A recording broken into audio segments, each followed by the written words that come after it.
I'm delighted to introduce our speaker today, Dr. Mhairi Aitken, who will be taking through I Know What You Ate Last Summer. Ladies and gentlemen, our wonderful speaker today, Dr. Mhairi Aitken. Thank you.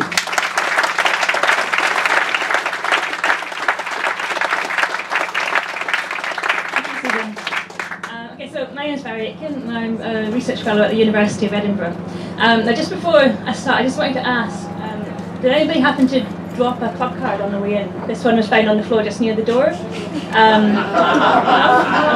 I mean, before any of you start rummaging through your bags and your wallets and checking if you're missing one, I can probably narrow it down a bit easily. I have my handy club card reader machine here. So if I just plug this club card in here, I can see what information we have here, and I can probably narrow it down roughly to who this card might belong to. So, if we look this up. Okay, so I can see that this club card was last used in Tesco today at 12:46, so lunchtime today. And the owner of this club card bought a meal deal, so they had a cheese and pickle sandwich, a can of Coke, and a bag of pickled onion crisps. Does that sound familiar to anyone? Right, okay, so I'll scroll back with some other transactions, see if we find anything a bit more interesting. Okay, so on the 3rd of August, this person, I'm guessing it's a lady, this person bought a packet of Pregnacare prenatal vitamins, so congratulations whoever you are, that's but, okay, now this is getting a little more serious. Yeah, on the same day they also bought 3 bottles of wine and a packet of cigarettes. And if we look through some more recent transactions over the last few weeks, they've been buying rather a lot of wine and a lot of cigarettes. Actually, 3 or 4 bottles of wine every week and cigarettes every day. So this raises a bit of a dilemma. We seem to have identified a pregnant lady who is smoking and drinking possibly quite heavily. Now I have on my club card reader machine, I have a send button. If I click this send button, I can send an alert to the relevant health and social care services. So this raises a dilemma. If I click my send button, I could send a report to Lothian Midwifery Services and highlight that potentially what we have found here is a pregnant lady who is smoking and drinking quite a lot. Now, potentially that's relevant information. We could be protecting the interests of an unborn child by highlighting this. This is information that the midwife might want to raise at the next routine appointment, to ensure that there are support services in place, or to give advice to this lady. But I wonder how people feel about that. And do you think that would be an appropriate thing for me to do? Can we have a show of hands? Anybody who thinks that I should press send, that I should send that report to Lothian Midwifery Services, is that a legitimate thing for me to do? I almost saw one hand there. Yeah, but I'd say that the vast majority of people tended to be in the no camp. So I imagine that mostly we're seeing that as potentially being an invasion of privacy, or maybe sort of an inappropriate policing of everyday lives. And I guess it's going to come as no surprise that example is entirely fictitious and really quite unrealistic. I don't have a machine that will let me read club cards. But it'd be very interesting if we did. Because what is certainly true is that Tesco club cards, Sainsbury's Nectar cards, Boots Advantage cards, all these sorts of loyalty cards contain huge amounts of information which say a lot about us and about the people who we are. So if we did carry around these machines, and if we could look at each other's club card information, we would know where each of us were shopping, how often we were shopping there, what foods we were buying, what products we were buying. We'd know how healthy each one of us were. If we could also see information about what vitamins we were buying, or what sort of over-the-counter medications or medicines we were buying, we'd have a good sense of the sorts of health conditions we have, or sorts of health problems that we might have. So this data, it paints a picture of the people we are and the lives that we're leading. And in addition to information kept through loyalty cards, there's also all the information which is stored and collected every time that we shop online, or where we use our credit cards or our debit cards, or when we post information on Facebook or Twitter or other social networking sites. So all of this builds up to paint a picture of the people we are and the lives that we're leading. Typically this information is used for targeted advertising purposes or for market research. So if Tesco know that I like to buy satsumas, they'll send me vouchers for more satsumas or other citrus fruits that they think that I might enjoy. For most people that's not too much of a problem, and actually it's those sorts of vouchers and those promotions that motivate people to give that information and make them willing to allow Tesco to collect that data, because they get a benefit, they get some money off as a result. Similarly, people are often very willing to post details of the minutiae of their lives on Facebook. So for example, whether it's telling the world what they ate for breakfast, or announcing that they recently got engaged, or that they've broken up in their relationship, or posting photos of themselves on holiday or at the beach having a great time. And people often feel that they're happy to do this because they're in control of that data. They're in control of what information they're posting. And so long as they limit it to only being Facebook friends who can see that information, they can have a certain sense of control over who's looking at that data and how it might be used. But in reality, it's a bit more complex than that. And all the information which is posted on Facebook is used to build up profiles of users and to understand people's lifestyle habits, to understand what sort of person they are, and then how to tailor Facebook or how to tailor those internet services to reflect what these users might need or how they might interact better with the site. It's also used to develop targeted advertising or to be sold for market research purposes and analysis of consumer habits. But is any of this really that worrying or that unsettling? Well, maybe this is just a contract that we sign up to when we open a club card account or when we join Facebook. And actually, sometimes targeted advertising isn't necessarily a bad thing. I mean, sometimes I'm quite happy to get a money off voucher for some satsumas, or to see an advert on Facebook for a new local restaurant, or something that I might just happen to really want. But I would argue that this information could be used for much greater benefit. So rather than just being used to benefit private companies or corporations who use it for advertising or market research or in ways to maximize their own profits, it could actually be used for much wider benefit, to benefit all of us or to benefit society. So what if this data was available to researchers, so researchers within universities or within the public sector, so in the NHS or within governments? This information would enable great insights into consumption habits or patterns of financial spending, or to understand trends and patterns in what people are eating and what people are consuming. So for example, having access to Tesco Club Card data would enable great understandings of, enable us to explore in what areas of the country people will maybe eating more or less healthily, or if there are particular regions which have higher alcohol consumption rates or higher cigarette consumption rates. And that could enable the tailoring of services or support services in place to reflect where they're most needed or where they're most appropriate.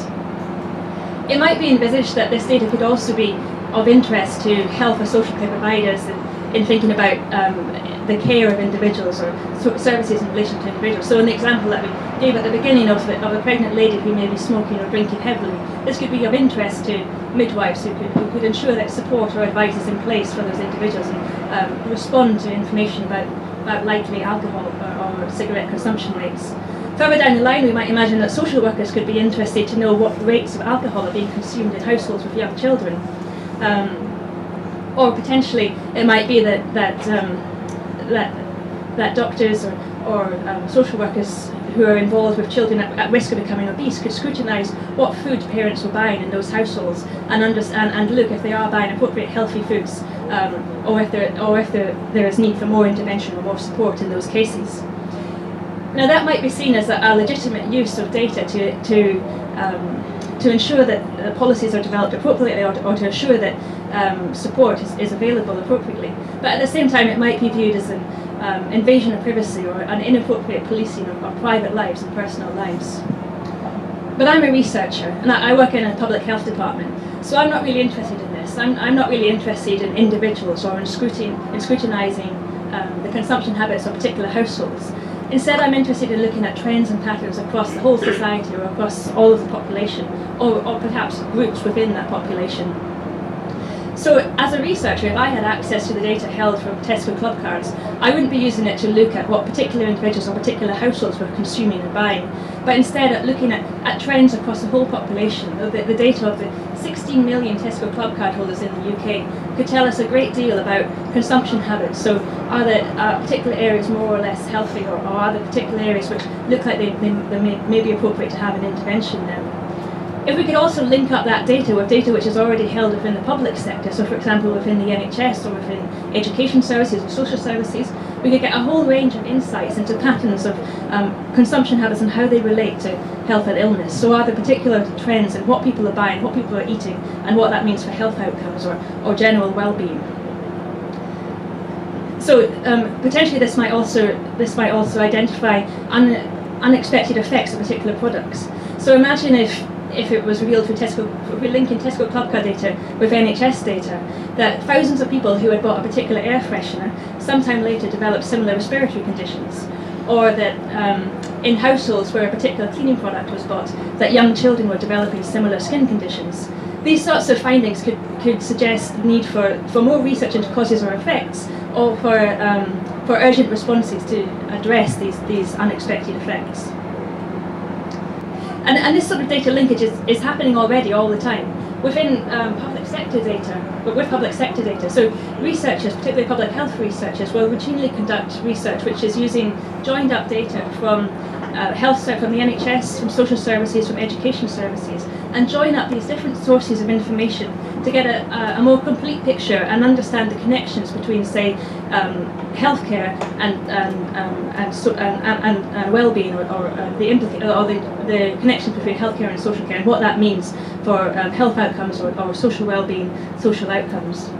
So, for example, researchers at the University of Edinburgh have joined up information from diabetes registrars with information from cancer databases, and found that diabetics who were taking a particular drug known as metformin were significantly less likely to develop cancer. And this led to that drug then being prescribed to breast cancer patients, and who subsequently were significantly less likely to develop further cancers. Another example of data linkage is that researchers linked up information from NHS records relating to premature babies with education records, and found that children who were born prematurely were significantly more likely to have special educational needs when they reach school age. And this suggested the need to ensure that support services that the necessary support was in place, but also enabled it to be possible to anticipate the sorts of needs that children might need, or the sorts of support that might be needed to be in place.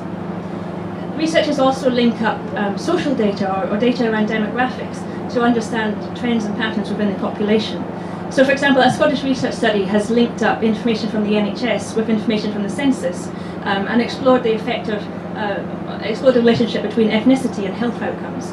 And this research identified a range of health inequalities and differences between people from different ethnic backgrounds, and the likelihoods of having particular health outcomes or experiencing particular health problems. And again, this points to the need for more research to understand the causes and effects of these trends, but also to suggest where there might be need for tailored health services or tailored policies and responses. So the possibilities of bringing in private sector data, so data from Tesco Club Cards or Nectar Cards or Facebook, opens up whole new possibilities for new avenues of research and new insights to understand in more detail what the effects of the different relationships between consumption, between lifestyles and health outcomes. But with increasing computer power, increasing amounts of data being stored, and increasing ease with which data linkage can happen, it's important to maybe take a step back and think about what this all means, and what does it imply for the people whose data is being used. So to think about the people whose data is being used, and that is all of us. All of us in this tent here today are at some point or another a data point in a data set. So whilst researchers might only see dots and numbers or statistics, those statistics tell stories about the people that we are and the lives that we lead. So it's important to understand how people feel about that, and where is this something which is publicly acceptable, or are there concerns which need to be taken on board and need to be addressed? And that's the area that I work in. I'm a research fellow at the University of Edinburgh, and my area is around public engagement relating to data linkage research. So in my job, I speak to a lot of people across Scotland to talk about how data is currently used in research, and how it could potentially be used in the future, and find out how people feel about that. Whether that's something which is publicly acceptable, whether there are concerns, and how those concerns might be addressed. Now, in order for researchers to get access to data, they need to first prove that the research is necessary, that the use of the data is proportionate and necessary to conduct the research, and also that the research is in the public interest. But from my point of view, I'm very interested to understand what members of the public consider to be in the public interest, and where the limits of acceptability are around uses of data for research. Now, over the past few years, I've spoken to quite a large number of people across Scotland about this subject, and I would say that broadly there is support for public health research, particularly where this is seen to potentially lead to public benefits such as new cures or new services or new treatments. It's also often very nice to hear that people typically say that they have a lot of trust in university researchers to conduct research responsibly and in ways that are in the public interest. But I'm aware that I am a university researcher and people might just be being polite. So you don't need to be polite with me today. But it's important to understand more how people feel about this. And I think I'm now at the point of stepping into dangerous territory of telling you all what I think people think about this, whereas actually it'd be far more interesting to hear what you think about this. So I'm very happy to take questions and answer any questions you might have, but I'm also very keen to hear what you have to say about this, and whether you view this as being something which is important, which is publicly acceptable, or whether you have concerns that you think need to be addressed or discussed in this area. Very quickly, Mhairi, there's a couple of things. First of all, you're talking about public health, but a gentleman's already raised the issue of the taxpayer. So if somebody was on unemployment benefits or incapacity illness benefits or something, and their card was being read, and they were spending an inordinate amount of money on bad stuff, and by that of course I mean like fags and booze, would you say it was acceptable? Would anyone in the audience think it was acceptable for the government to step in and say, don't you dare spend your benefits on this bad stuff? Do you think it'd be acceptable? Because you haven't told us where you think the snooping should stop. Well, as I say, I'm a researcher, so I'm really not interested in individuals, and that's not the area that I'm involved in.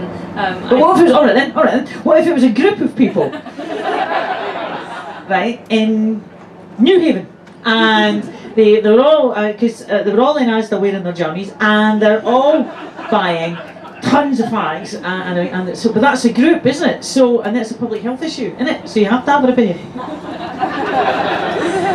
Well, my take on that would be that maybe that's an area for greater understanding and greater support services to be in place to understand the reasons why people in that situation are spending their money on such products, and how we might ensure that there are support services or advice available to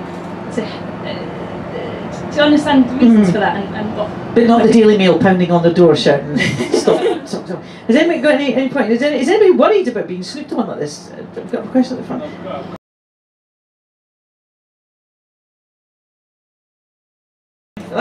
So, but that's a good point. I mean, she could be my next door neighbour who's discovered that her sister is having a baby, and I twisted my ankle and I can't get my bottle of wine. So she's going to get them for me every day. So I have to tell you, wine is very good for broken ankles. So what you're doing is you're using a very crude barometer then, though, aren't you? Yeah, no, absolutely. But then the reality of it is that is what Tesco are doing, and that is what the organisation in the private sector are doing. They are using this data to build up profiles of consumers, and that might be at the household level, but often that's at the individual level, and profiling what people are buying and what their preferences are. And Tesco, it's not just what we buy in the shop, but it's also where we use the club card out with the shop. So if you have a video streaming service which relates to Tesco Club Card, they've also got data on what videos you're watching, what your preferences are in media. So they have a good sense of, and it might be a household, it might be an individual, but they're treating it as an individual. They have a good sense of who this person is, what their interests are, what they buy, and all of that helps to inform marketing strategies and inform targeted advertising. I mean, if you've got this massive amount of data going through Tesco, you will get misunderstandings like that. That people are buying stuff but not necessarily for themselves. I mean, is there any way that you can somehow quantify any of that research to make sure that doesn't happen?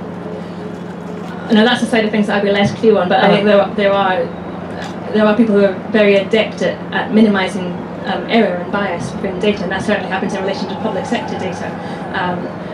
I'm sure that also within Tesco and within the private sector that there probably are people who have very complex systems of doing that and minimising that error, minimising that bias. I don't know. Oh, there's a question right down there. I'm just a bit shocked that Tesco's spying on me. Why don't we just sell MI5 to them?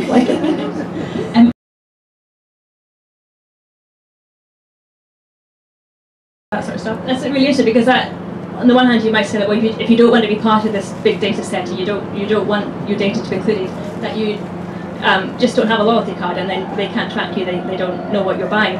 But actually, supermarkets, Tesco, Morrison's, probably other supermarkets, track users who are using credit card or debit cards which are not linked to loyalty cards. So they'll store anonymous credit card numbers and link them up each time that those same credit cards are used in different stores on different dates. So they still keep a record and keep a profile of the consumption habits or what people are buying, even where there is not a loyalty card. And there's an interesting example to come from that recently, or I think in the last year, I don't have a date, but let's say the last year, Waitrose commissioned a market research company to look at the credit card numbers that were being used in their shop, and then to look at where those credit card numbers were being used outside of Waitrose. So they were able to get data from the credit card company about where those credit cards were being used. And for Waitrose, they used that to look at where shoppers in Waitrose, what other shops they were shopping in when they weren't shopping at Waitrose, and what locations they were in. And they used that to decide where to build new shops, based on how to capture the customers who are sometimes Waitrose customers, but sometimes other customers. So these companies are conducting their own research, and it's not just through loyalty cards; it's also through credit cards, debit cards. So yeah, even if you don't have a loyalty card, they can still track you. They still know. They still have a profile. Yeah. This is really sinister. It's cash only from here on in, and little, because they will never shell out for that amount of research. That's for sure. Because they'll keep it nice and simple. I mean, it's all lovely. It's really lovely, and you're going, oh, this is really great. It's going to help public health and all of this. But I think most of us are becoming slightly edgy about what we know. So I'm totally.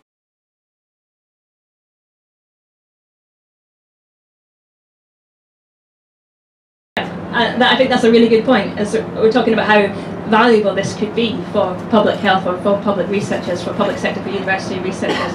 But of course, and we're thinking about how, if this is what members of the public think about this, but then what does Tesco think about that is a big dimension, because actually in practice Tesco probably aren't going to hand over this data.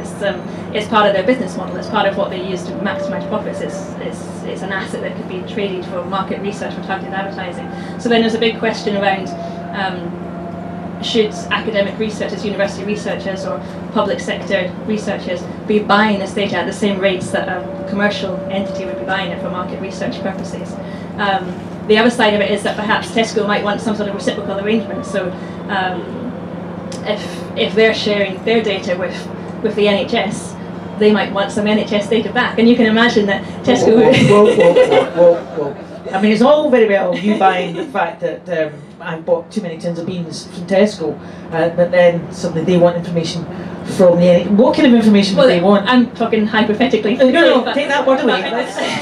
I can imagine that they would be interested to know, say, if there were areas which had health problems related to unhealthy diets, and they could say that they're going to use that to promote healthy products or more fruit and veg. Oh, Mhairi, you're so sweet. No, because if they find out there's an area of the population, and I'm sorry, I know you're a shareholder, that if there's an area of the population that's really hooked on sugar, how many people here think they would actually start putting in more fruit and veg? Or how many people think those shelves are going to be stacked with sugary treats from here to come, kingdom come, quite frankly.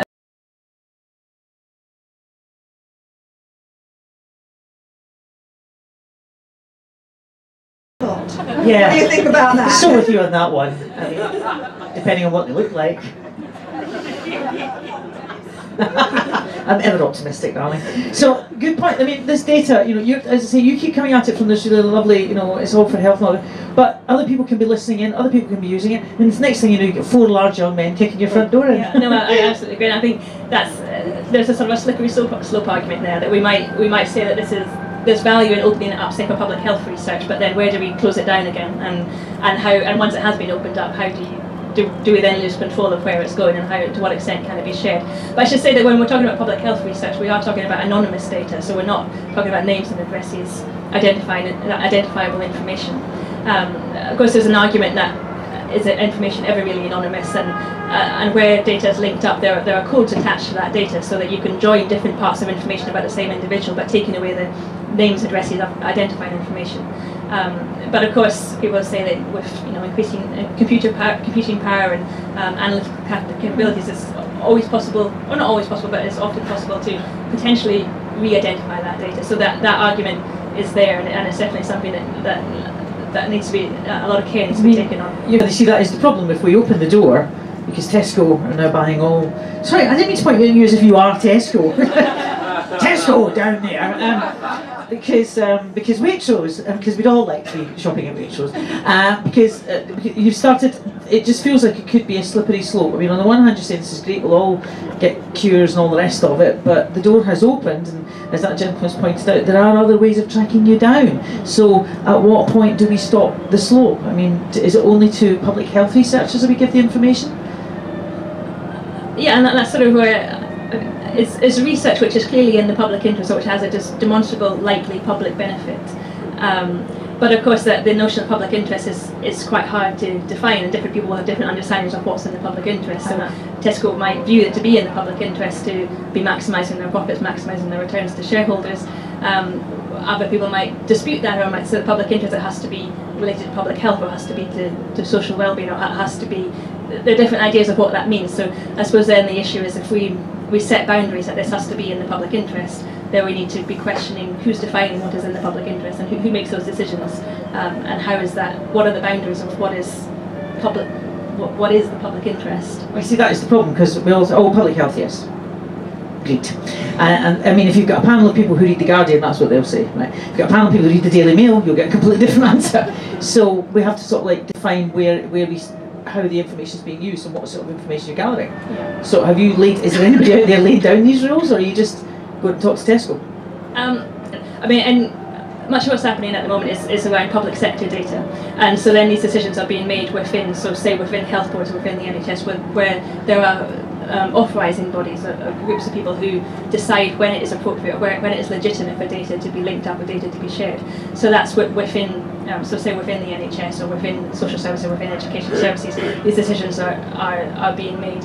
On a bigger scale, no, I think that conversation probably still needs to be had.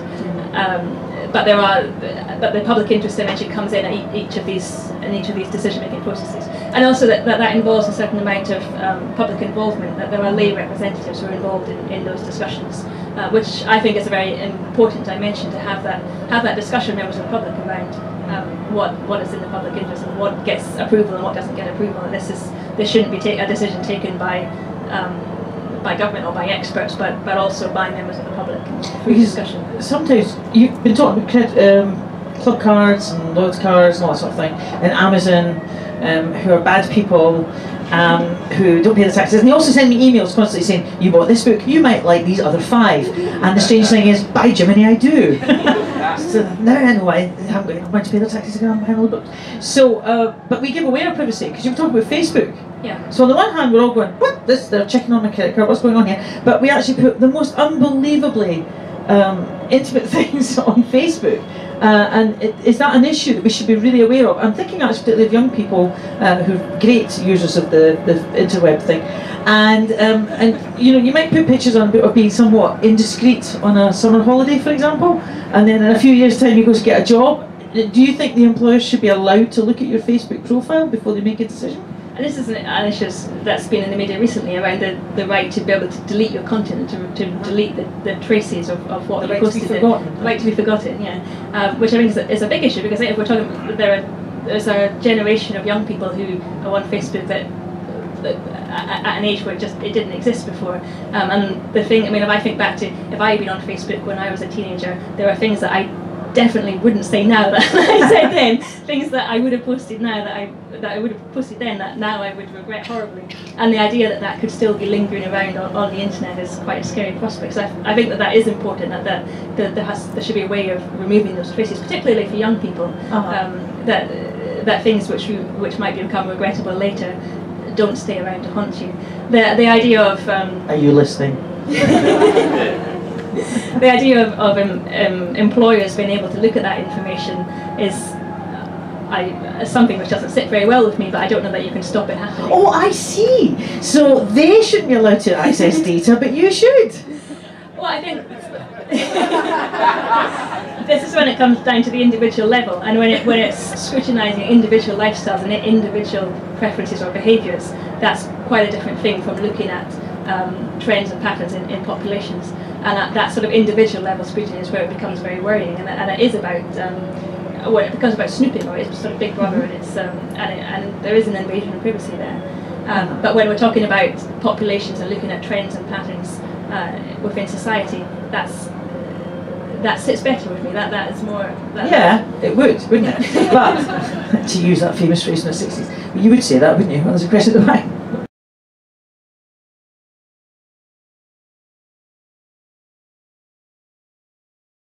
And that's something that probably needs more public awareness around. I think that often people post things on Facebook and they feel that they're in control of it, they feel that they own that data. But in reality, the privacy agreements are changing all the time. And nobody reads them anyway, so who knows what's happening to that data. But that data it's a commodity, it's traded, it's used for advertising, it's used for marketing. It's and Facebook are conducting research as well. So recently didn't they recently experiment with all their users? Yeah. To see if they could make them sad or something. Yeah, they changed emotion settings to randomly on news feeds to see how people reacted or how they how their emotions changed or how the posts changed in relation to how they manipulated the emotions on the web on Facebook. So they also play around with changing the orders of news feeds and changing content to see how people then respond to that and if it changes how they interact with the site. So they're basically doing the same thing as you. Well, they are, yeah. I mean, Facebook conducted. Get the wicked man. Facebook conducted a great deal, not just Facebook, but other websites as well. Facebook conducted a great deal of research on Facebook users and on the content that's there. It's often not. It often doesn't, or the methods of it certainly often don't reach the public domain because they're not under the same scrutiny of ethics boards as, say, university researchers or publicly funded researchers. But research is being conducted, it's being carried out all the time. Yeah. How did you? Oh, the question.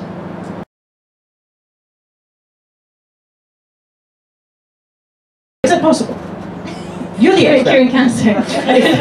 if Google, I've got to tell you, I'm the dumbest person in this then, right? I'm like Igor. So is that right? If Google had the data for everybody in the world. I think they were just talking about America. Oh, well, that is the world as far as they're concerned. So everybody in America, if they were given all the data for everybody in America, if we give you all the data for everybody, you could cure everything. Well, maybe not cure it, but certainly predict it. Yeah, probably. Well, that makes me feel so much better. There have been examples where, I mean, again, Google conducted a lot of research, and they have a lot of researchers working in Google. So, for example, they're able to predict where flu pandemics break out by conducting research on what people are typing into search terms. So, where people are, they can look for where people are typing in known symptoms of flu, and then track where if there are clusters of where people are typing in those symptoms into Google and predict where the next pandemic flu outbreak will come. And there's been examples in the past of where Google have managed to do this much more successfully than the public health researchers in universities or in governments or in health boards. So Google have enormous power to do this research and are doing this research. The outcomes or how it's used is more the question. Was there not a guy done for murder last week because he put into Siri how to hide a body?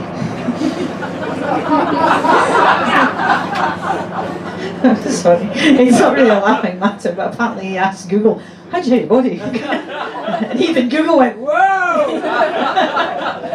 And apparently he got done. I mean, there was another case in America where women know how to kill your husband. Please don't carry that out on mine. So anyway.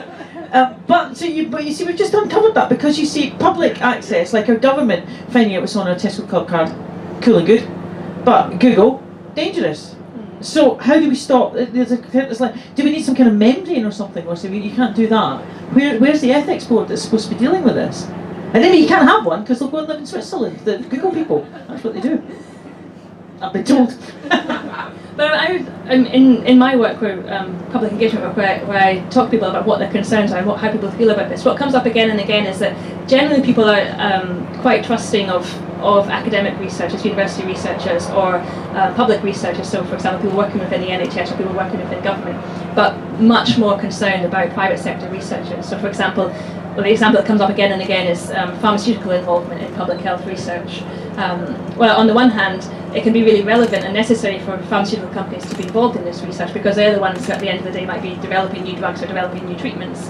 But people get very nervous about why they're doing that research and if it's all about profit and are those and will the public see the benefits. So if pharmaceutical companies are accessing data from the NHS to help them develop or identify where new drugs are found, that's potentially benefiting all of us if those drugs then go back into the NHS and are made available. But I think it's a big issue around do we trust the private sector, do we trust commercial actors to use that data responsibly? And my feeling is that probably people are quite wary about that. Quick show of hands, who trusts the government? There's a question at the back before we do that.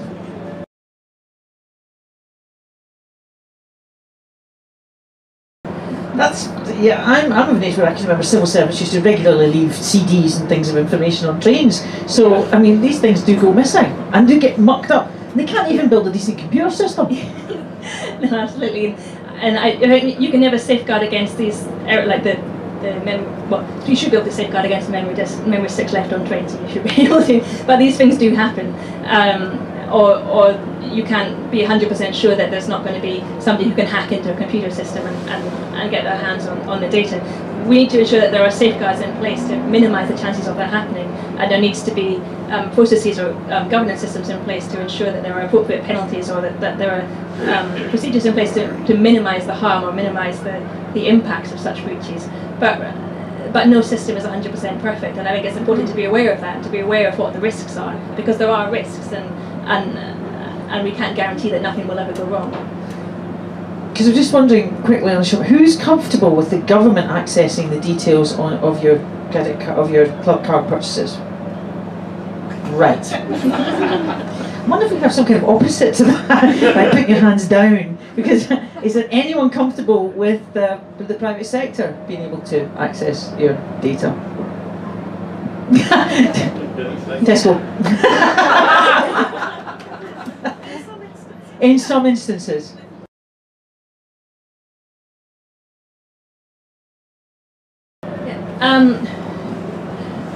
And that's a real challenge with doing public engagement work, is to get people who have never really thought about these issues before, or to whom it's new.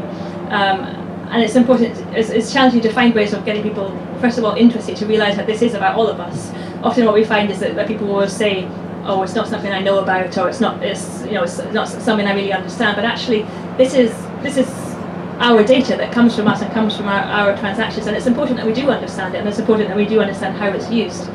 But generally I find that once data linkage is explained to people, and once people know about it, know that it's happening, the reactions can go different ways. So some people become very concerned, very worried that what is happening with all this data, and is this indicative of a big brother society?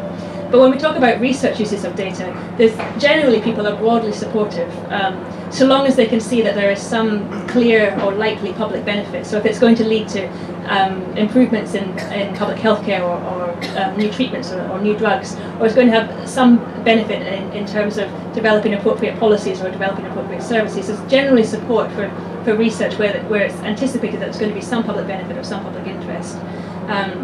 But I don't think I've met anybody who didn't have at least some reservations or some concerns. So people are often very worried about privacy, very worried about confidentiality, and it's important to have the assurances that this information will be anonymous, that there will not be identifying information on it. And people will also often have questions about to what extent they can consent to their information being shared, or consent to their information being used, which is a tricky area, because in practice this doesn't really happen, or doesn't happen. If under current data protection laws, if the information is anonymous, so if there are no identifiers like names, addresses, dates of birth attached to the information, then it's not legally necessary to get consent for the use of that data.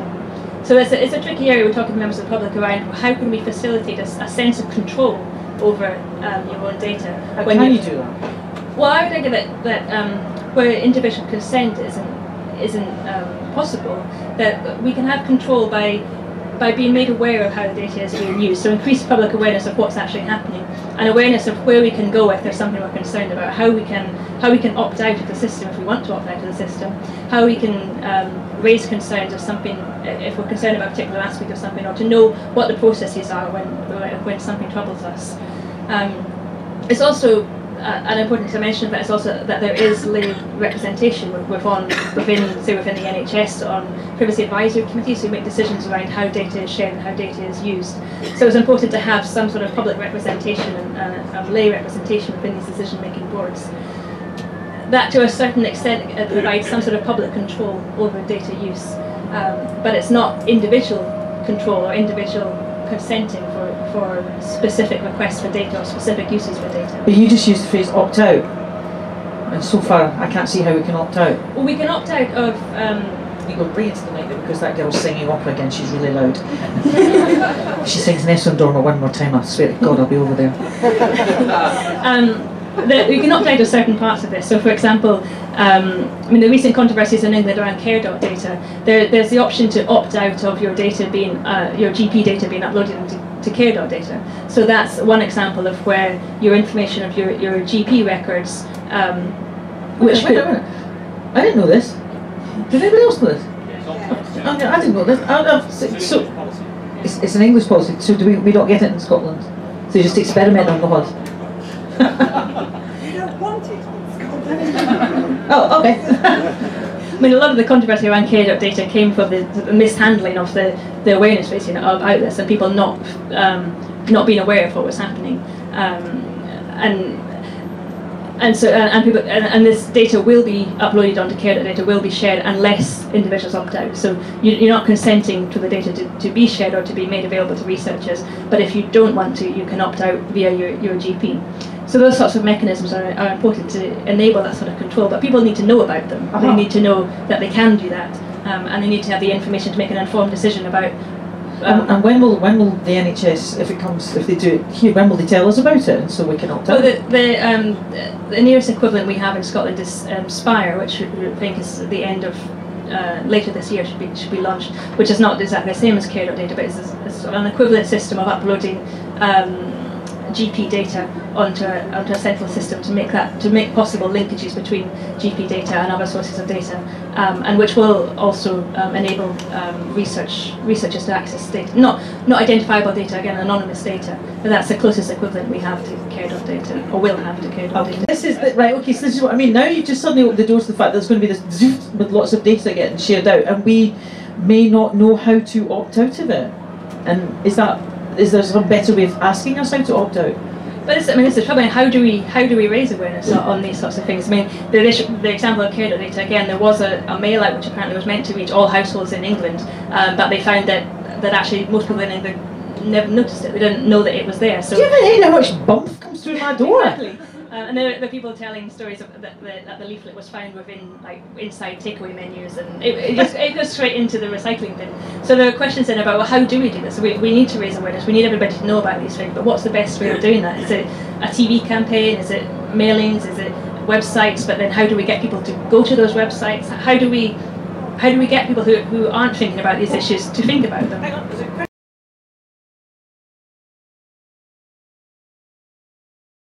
That's a big discussion, but mad revolutionary. And it relates to in experiences with, say, organ donation, where the opt-in system results in great shortages of organs being available for organ donation.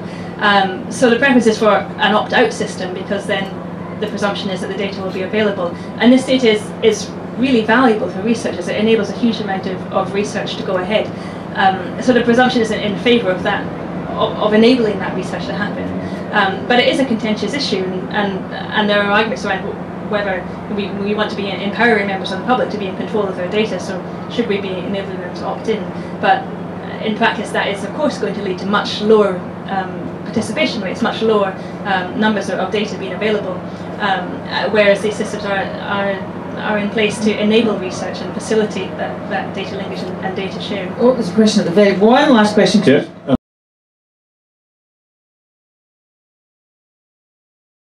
No, definitely, and I think there is a meaningful distinction then between public sector and private sector, and what the outcomes of that might be. And currently, this data linkage between public sector and private sector isn't happening at the moment. But this is something that, potentially in the future, there might come a time where this could be seen as valuable. It could be important. And so anticipating how that might work and what the conditions under which that might happen would be.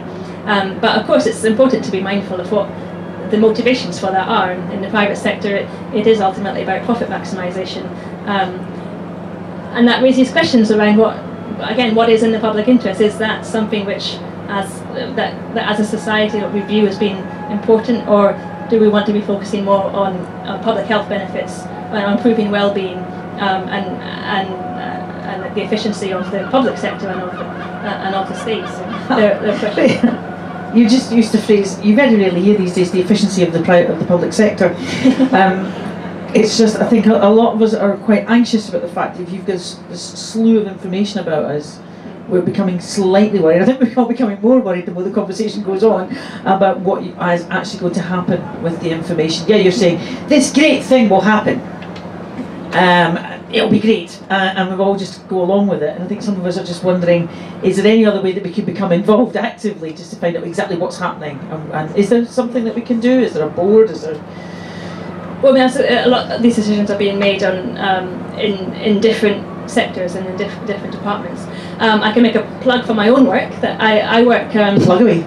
I work at the University of Edinburgh. I work with the Fire Institute, which is a network of research centres across the UK. So I work in the Scottish Fire Institute, and my role within the Fire Institute is to conduct public engagement work. So I run events and activities to raise awareness of data linkage, and to have conversations like this, to have conversations with people to find out how people think about this, and to then feed that back into decision making within the Fire Institute, and to feed that back to researchers and to people who are making decisions around how data is processed and how it's governed, and designing the safeguards around data use.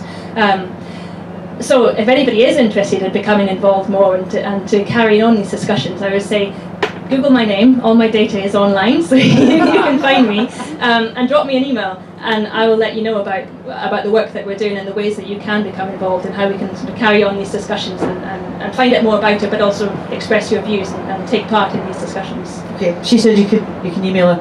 Ladies and gentlemen, well, that was very stimulating and somewhat worrying. So please can I have a huge round of applause for our speaker, Mhairi Aitken.